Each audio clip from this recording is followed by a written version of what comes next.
Welcome back to a brand new episode of Funky Politics. That's right, a brand new episode of Funky Politics.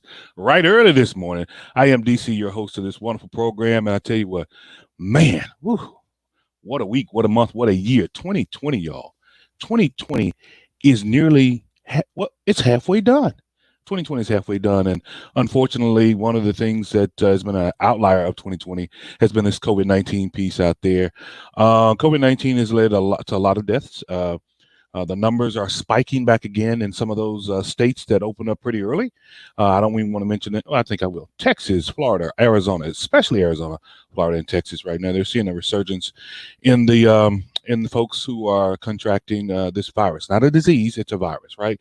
And so let's be wary of what we do out there. Hand washing, social distancing, making sure we wear those masks, y'all. And one of those pieces that is a direct descendant of what this COVID-19 has done to our economy is we have over 22 million people unemployed in our country. Over 22 million. Man, we have had some pretty hard times. We got folks out there that are facing a lot right now. And we're asking the Congress to step up. Don't wait until the end of July. Let's step in right now. We got people who are facing evictions the 1st of July, or at least, excuse me, by the middle of July. Let's get more money into these folks' hands right now. I mean, I cannot stress it enough. Call your Senate. Tell the Senate at 202-224-3121. 202-224-3121 to do something now. Heroes act, sheroes act. Somebody need to act, to be honest with you. This is Funky Politics. We keep it real, we keep it right, we keep it funky. That's the phone number to call. We need more money into the hands of Americans so they won't lose their knickers or their home, right? Well, no knock warrants seem to be having a pretty bad time out there, and they should. The city of Louisville, there's a couple of other cities. I think the city of Memphis is looked at the same thing. No knock warrants, they have their place. There's no doubt that there needs to be some confidentiality, some stealth movement among law enforcement officers when it comes to trying to bring in that real bad perp. But to have a no knock warrant on a low level drug sale, to have a no knock warrant on someone who has an outstanding warrant for not paying their traffic fines makes 0 sense, folks. Makes 0 sense. Ask Breonna Taylor and her boyfriend how that turned out. Miss Taylor will tell you that she did not survive that. If she was here today, she could tell you she did not survive this no knock warrant of the two gentlemen they were looking at in her home that were arrested hours earlier right there in the city of Louisville. Something is not clicking here. Something is really not clicking. So we're looking forward to more of what that investigation is going to reveal. The officer on the spot took the shot, has been fired by the city of Louisville. Kudos to Greg Fisher, the mayor of Louisville, and also to my sister down in Sadiqa Reynolds, who is the president and CEO of the Louisville Urban League, who I know she own it like scone it. You know what I'm saying? Thank you, Sadiqa, sister. Hang in there. We know they move because of voices like yours in the city of Louisville. No more no-knock warrants in Louisville. Thank you. Thank God. The mayor of Seattle has said the CHOP, or what they call it, the Capitol Hill Organized Protest Zone, is no more. That zone has been, she said, and that's just what she said. She says, we're soon to be moving. If they will not leave voluntarily, we will have to use other means to get them out of the zone. There were a couple of shootings. I think there was one death in the zone a week ago. I'll say this. There is a right to write a protest, right? But now I think what they have done, those protesters in Seattle have done, and probably rightly so. I'm not from Seattle, Washington. I'm not a Washingtonian, but a person who's sitting back looking on the outside, or looking from the outside to inside. That's going to be difficult. I mean, you're probably going to have a police state step in and move these folks forcefully, and I don't think they're going to go into their general good night when it's all said and done. But hey, we'll stick around and see what happens on that deal. But on today's show, man, we got a hooper, got a retired hooper, but the brother can still hoop. I believe he can still take me. I'm a little short, but now, hey, look, man, short brothers can still hoop. But anyway, got Allan Houston, who's a retired NBA ball player. This brother played for the New York Knicks for 9 seasons. He was on the U.S. Olympic team, gold medalist, 2000. I mean, what hasn't this brother done? He is the founder of Fizzle, a mentoring program. Let me tell you something. What else about this brother? The brother's he's a father of 7. I ain't said 2. I didn't say 1. I said 7. 7. And the brother has faith, and he is an NBA executive right now. We want to bring him on right now on Funky Politics so we can talk what's happening in our country. Brothers, welcome, sisters, welcome to the one and only, my man, Allan Houston. What's up, good brother? How you doing, man? Oh man, how you doing this morning? It's good. Glad to be on the show, man. Again. Hey, man, I appreciate it, man. You know, when we have you on the show, we know everything's gonna be all right. I won't be able to get many points on you, but I'm gonna try my best, bro. I'm gonna try my best, man. I'll try my I'll keep it close for you. I'll keep it close for you. Hey, look, I'm 5'8", man, but that's with tall sneakers on, bro. That's with tall. Right. Hey, man, I want to get right into it, Allan, man. I know you've had a storied career, man, in NBA. You're a great father. You mean you're a philanthropist. You're doing everything from Louisville, by the way, as well too. I want to throw that That's out there. right. Man, your dad, super. We watched him, man, with Denny Crum for years. Ooh, man, I'm like, who's that brother with that afro right there, man? Look at Afro was looking smooth, wasn't man, it? wait a minute with that black mustache. Hey, what's up? What's up, bro? What's Right. up? Now, I mean, you're in the front office of the Knicks, man. What's the main difference? I mean, you play ball for years, and we see a lot of our ball players out there. They're retiring, they're going to do a bunch of other things. But you segued it back into the sport from a managerial standpoint, being in the front office, being a general manager. What's the main difference between the two on the court player, and then you turn around and here you now in management? So much more knowledge about what goes into making the team. I think the main difference is your perspective. When you're playing, you're focused on your production and your value being based on your production on the court. Yeah, What I'm helping this team win in certain ways on the court. As a player, especially in basketball, our league, a lot of what the player does drives so much. You're kind of like have to prepare for what the player and build the player, develop the player. And so now I can see all the things that surround, that it's like a plant. If you're a plant, you're just growing, you're nourishing. But as a farmer, you're fertilizing the soil that goes sure. around that plant, right? So now you have to look at all the nutrients and all the environment, the sun that goes into building that player and helping that player develop and be the best they can be. And then the other thing is you have to see the value. At some point, the value of that plant is at a certain place and it's going to change. And so you have to look at the marketplace. So as a player, you're just saying that person got this, well, I Yeah, should be getting this. And as a GM, as an owner and management, you gotta have to have the full scope of contracts. And the one thing I never wanted to do when I got into the front office and I was seeing all this, I never wanted to see a player as an asset.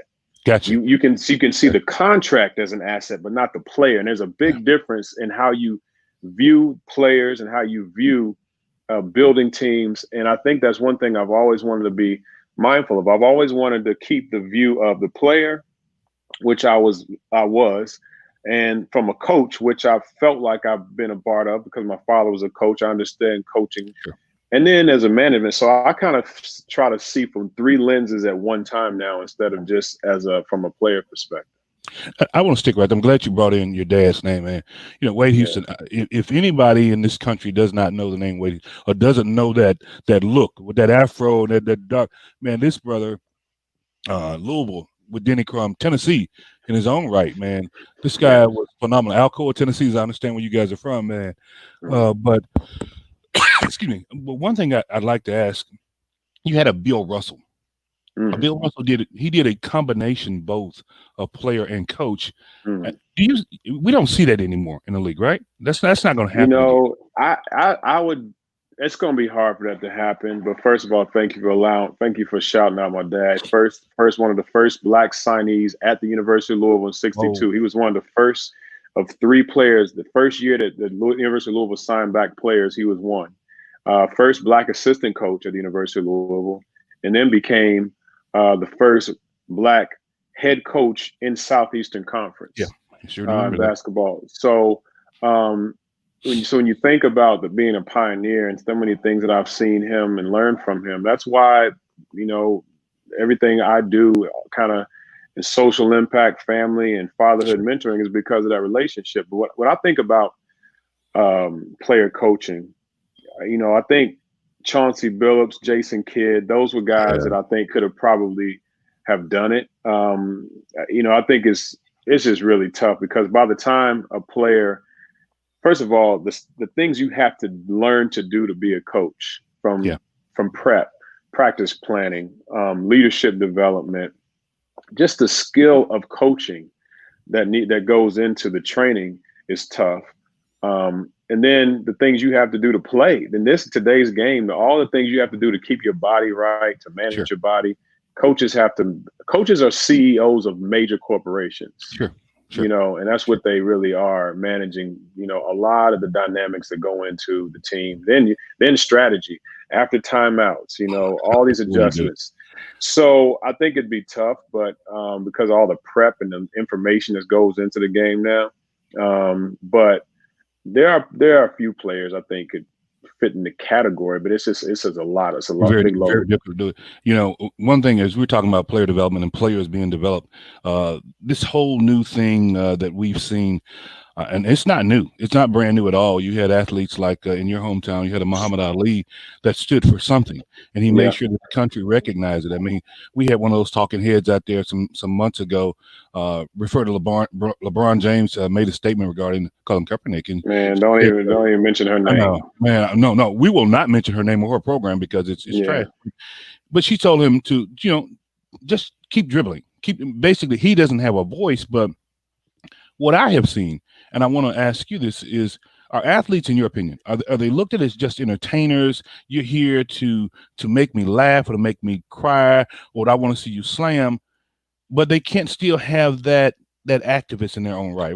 Are they still able to be that activist in the community? Well, I think it depends on who you ask. You know, if you ask me, it's a responsibility. Sure. Yeah. You know, I've grown up, you know, see what people that have that opinion don't understand is you're given this gift for a bigger purpose, for a reason. And see, you want to, not you, but people want to limit. They just want people to entertain. I remember looking at a post that Ray Allen posted around social justice. And one of the comments was, man, I came to your page to just be entertained, not to hear this. Wow. Well, you know what? Don't follow me.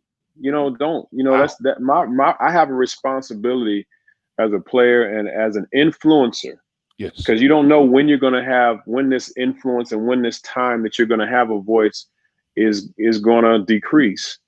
So in this age of voice, of social media, of impact, it's absolutely, I believe, an athlete's responsibility to voice and to use it for a bigger purpose.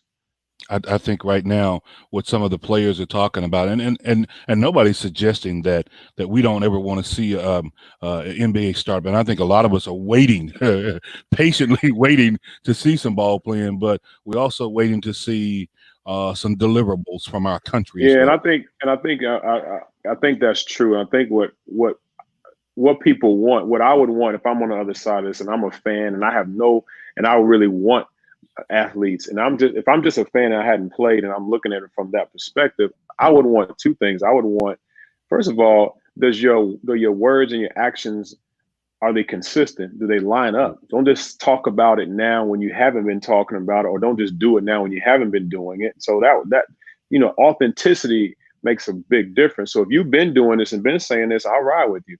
Yeah. You know, and I forgot the other thing. I lost my train of thought, but I think, yes, is it leading to real action? Yeah. You know, and I think that's really where it would hold a lot of weight. You know, speaking of real action, and I want to kind of just pivot just a quick second. I think what the NBA owners and Commissioner Silver really stepping out there, and I was talking to several people about this before, how the NBA basically was the catalyst. I believe was the absolute catalyst when COVID-19 came down to say, look, we're going to go ahead and err on the side of safety, and we're going to stop the season.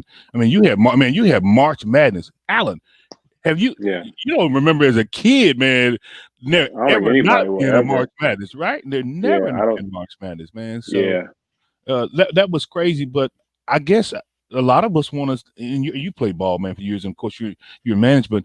What does this thing look like? Just just your opinion. What does it look like once this thing has gotten to a point where COVID-19 is manageable and we can possibly go back into the stands? Well, I'm gonna tell you something that you don't want to hear. That is, nobody knows. That's the thing. We don't know. right? And that's the challenge in this, is that we don't. There's so many things that you go into anything that you haven't done before. There's gonna be bumps in the road. That's just Yeah. how life is. That's natural. So you have to prepare the best you can for those. And I think that's really what the league is trying to do. Adam's trying to do. I think that one thing we can all appreciate as fans with the NBA and Adam and Mark Tatum, from my frat brother, Yeah. got to throw that out there, Wait, is that what fraternity is that, by the way? there's only one. There's only one. which one is that? No, Kappa Alpha Psi. Oh, well, Kappa Alpha praise the Psi. Lord. See, but I thought you were going to say that, but I didn't want this to be just a No, capital program. But it's I all mean, family. It's all no Greek. new. It's all in the family. What's up, bro? But the one thing that I think that I really like that they have all, to me, we've done as a league, is be progressive, be bold, but and be urgent, but not be haste. Don't make haste in it. And this was one of those things where, the league had to say, we want to make a measured steps and measured approach to being progressive in this. But the biggest thing is, are the players and the people going to be safe? How Yeah. can we most ensure that people are going to be safe? And that's really what we're trying to do. Well, and I think you're absolutely right. We all want to see the game played, just like those of us want to see baseball play. But now I don't want to go to the game thinking that, hey, I'm great up here in the stands, but you guys are down there, you're swapping sweat and so forth. But now, here you go, you're sick the next day. Come on, man. I mean, that's. I don't think that's what we support as humanity. I don't think that's what humanity is number one all about. I like to see it done right. So let's wait until we have to do it, and let's do it. But I'm gonna roll with Adam Silver and whatever the league decides to do. That's what I'm gonna do. I think there's going to be a calculated risk in anything at this point. Right. Just think about, like, here in New York where we are.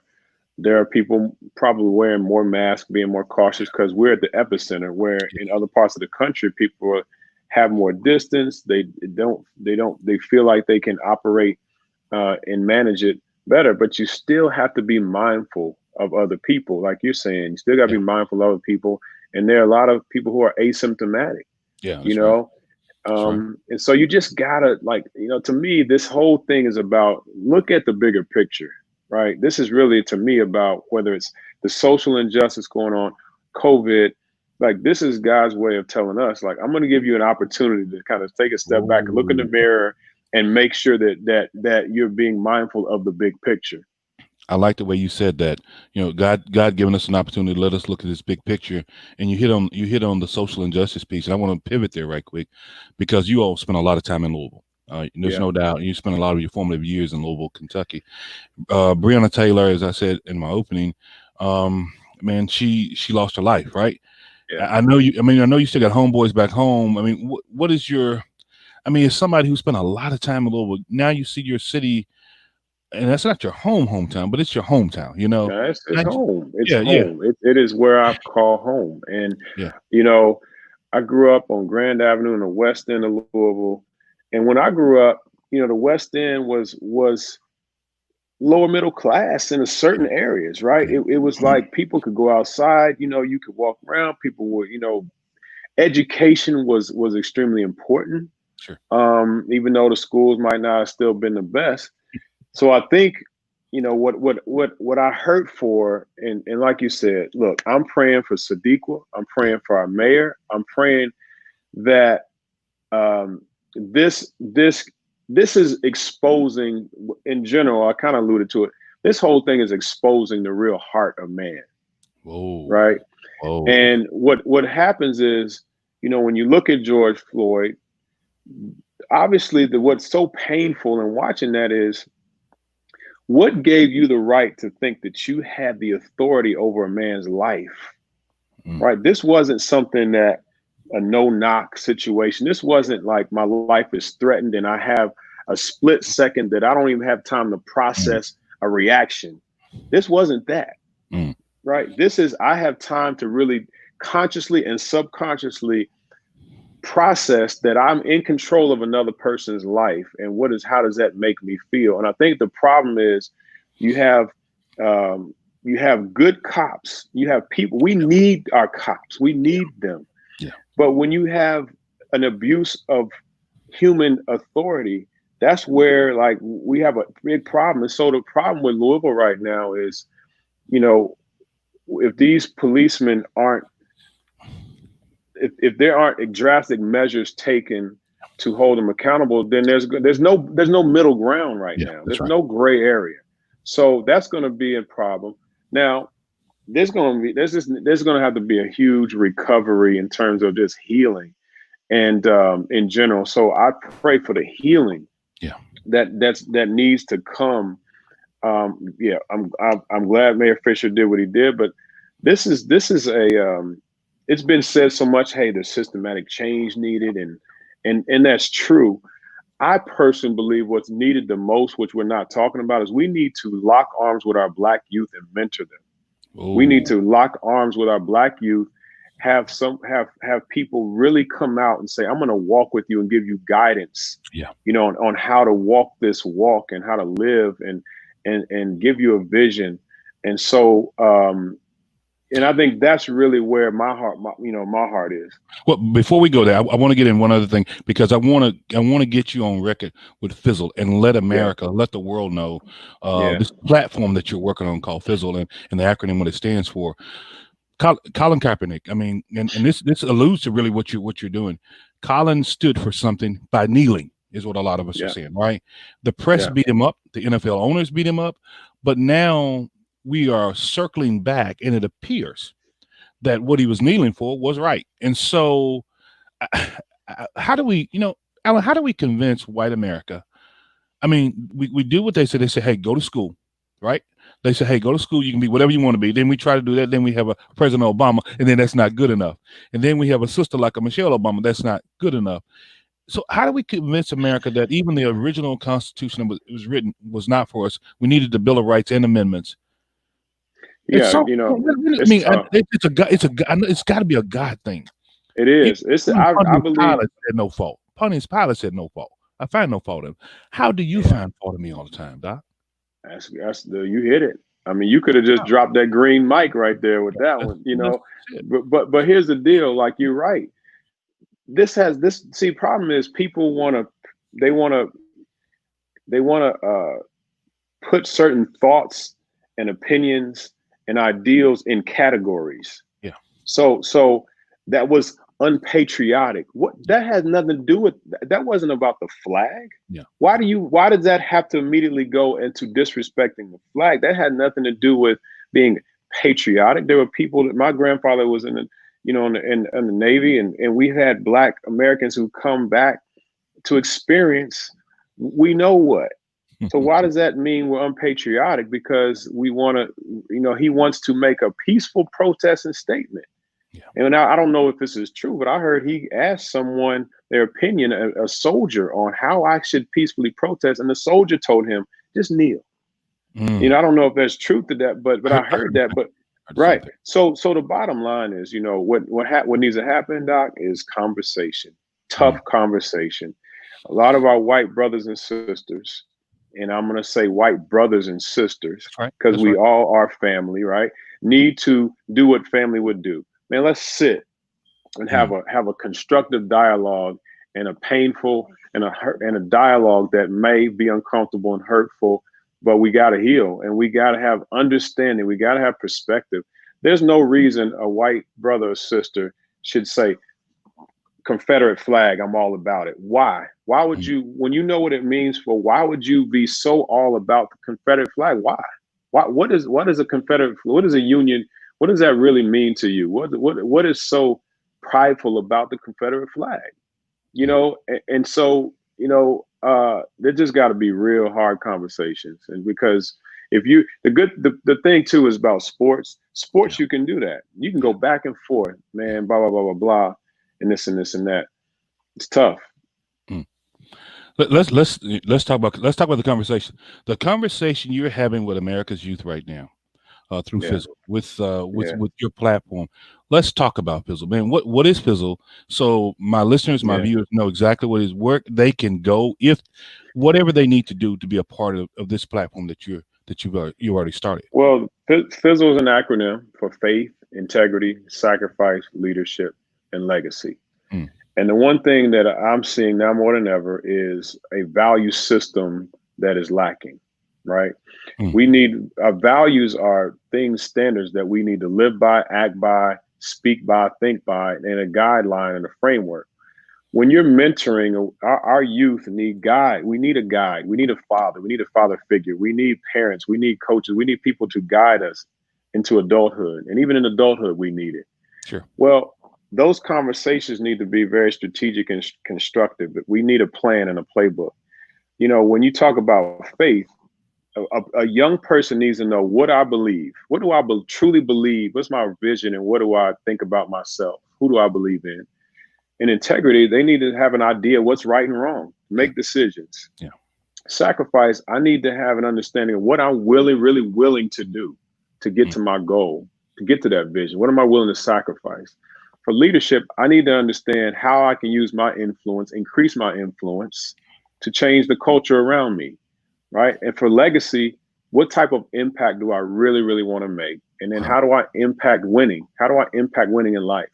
So what we do is we provide this framework for people who really want to mentor, work with youth, amplify their message, their methodology, and Sure. now we have a merchandising piece. We have an MBA license, Oh, and hopefully we're going to be working with other companies around these social justice merchandise, so that messaging. A lot of people don't know what to do and say right now no, that's because right. it's very sensitive. But Fizzle sits above all race. It Yeah. sits above religion. It sits above gender. It sits above it all because these are human.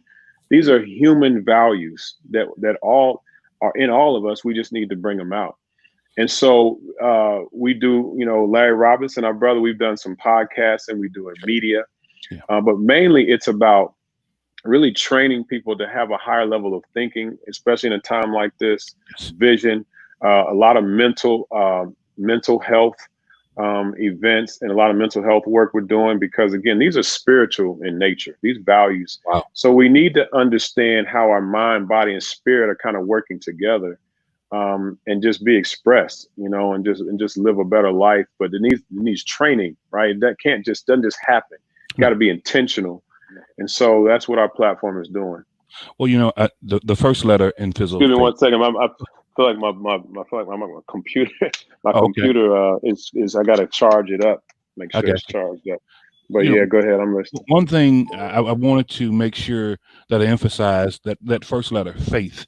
You know, Yeah, man, we see it, and I don't want to get away from Fizzle, but yeah, even as a ball player, how did you maintain your faith, your walk, man, your presence among even with the players? And let's call it what it is. Athletes, you got a lot of folks throwing something at you, whether it's yeah. A lot of money, stuff being drugs. thrown. Hey, it's just Yeah, how it is.